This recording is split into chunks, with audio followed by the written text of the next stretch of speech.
No, Kowalczyk didn't make it.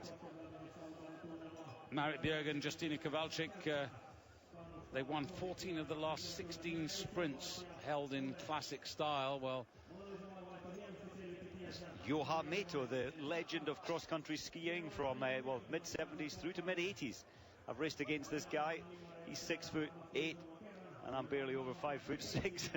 He's a giant of a man, but Olympic gold medalist as well, and such a nice guy. All about the engine. Yeah. Well, he was an incredible athlete. So, Marit Bjoergen, is it going to be another magic season for her leading up to the World Championships? Oestberg, well, she led all the way in the prologue. She won it in the quarterfinals, led from gun to tape, and pretty well also in the semi-finals. Matveeva, what can she do? I think this will obviously be tougher, but how much energy has she got left? Visnar, who produced a really good turn of speed in the last 50-60 meters of the race in the semi-final to take her place here. And Falla, the Olympic champion. Well, psychologists look at body language. For me, it's Oestberg or Falla, but then, we've got the great Bjoergen in here as well. Yeah, Anita Sargent, she's here, for, a really good performance for her to get into the final. No Keegan Randall, but Ida Sargent's there flying that flag, and can't be worse than 6. And as they get away, just worth reflecting that if she gets better than 6, she will actually have a personal best, Ida Sargent. Well, but she's at the back, which is where she's been in every phase of this competition so far. Conservation of energy in her mind. There's no point from far right on the grid to try and be out of here first. Just comfortably down the fast descent. You can see how steep that hill is when they're happy to climb back up that in less than a minute and a half's time. So wearing one, it's Oestberg doing what she's done all day, really, and that's the lead from the front. But has she got the energy? Has she got what it takes? She's got Visnar much closer to the race pace this time. And then you got Marit Bjoergen. Quite tough leading it, David, each time of 4 times out, setting the fastest time in qualifying. Then in each of the heats, she's done the same strategy, leading all the way. You put yourself up there to be shot at, but she's brave enough to try it. After Visnar, following Visnar is Falla. She's wearing number 5, the Olympic champion for Norway. And then following her, Ida Sargent, who's moved up 1 pace and demoted Matveeva to last place.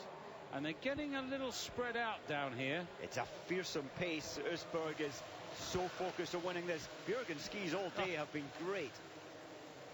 She just has such a great service team. I mean, what is that worth, Mike? Just to glide like that, the energy you save is enormous. And look at the momentum it gives you into the base of a climb, and it's the momentum, the easier workload as you go up these climbs. But Visnar is close enough to be dangerous. Remember that last 60 metres of hers in the semi-finals. So now the double polling comes in. Oestberg for the first time relinquishes the lead in a race here. Visnar is stalking. But I think Bjoergen is gasping like a fish out of water, but so is Oestberg. Here comes Falla. Have they gone too fast? And Falla just struggling there in herringbone. She's obviously got the pace. She's got the gears. And now suddenly Oestberg finds a bit more. She's dug deep. And as Bjoergen was gasping, Oestberg came up with an answer. Look at this, it's so tight, less than half a second in the first 4. Oestberg game over, her wax is gripping. But look at Visnar, she's close enough if good enough. Now, Visnar coming round, she's being a bit careful. I thought she should perhaps of attack there. She wanted the inside track there. That's where she came last time. Marit Bjoergen, is she going to win another Ruka sprint? Visnar coming at her. Here comes Bjoergen again. A ski length between the two. Marit Bjoergen finds a little bit more and draws away from Visnar and the rest. Within third place on the podium, the Olympic champion, and Oestberg, who's done nothing wrong all day, misses out on the podium, having done so much of the work. So much, and well, the young pretenders, they're still trying, but when it comes to taking this pain 4 times round, Marit Bjoergen knows exactly how to pace it. But I do feel for Oestberg, her wax gave in. It was gripping. She had no glide on that home 200. Personal best for Ida Sargent in 5th place. Brilliant. And Visnar, 2nd place. Wonderful performance there from Slovenia. Yeah. Yeah, well, she's actually raced extremely well, Visnar.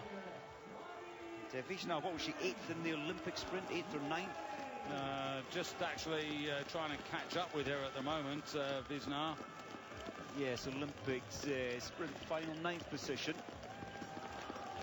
2nd in the qualifying at the Olympics, so dropping down in her strategies, but she's got her game in order this season, Visnar. So Petra Magid's legacy of top-class sprinting. Well, she obviously loves Finnish snow, because she was 2nd in Lahti in the freestyle sprint towards the end of last season. So that's what a confidence boost to get a race in early in the season like that.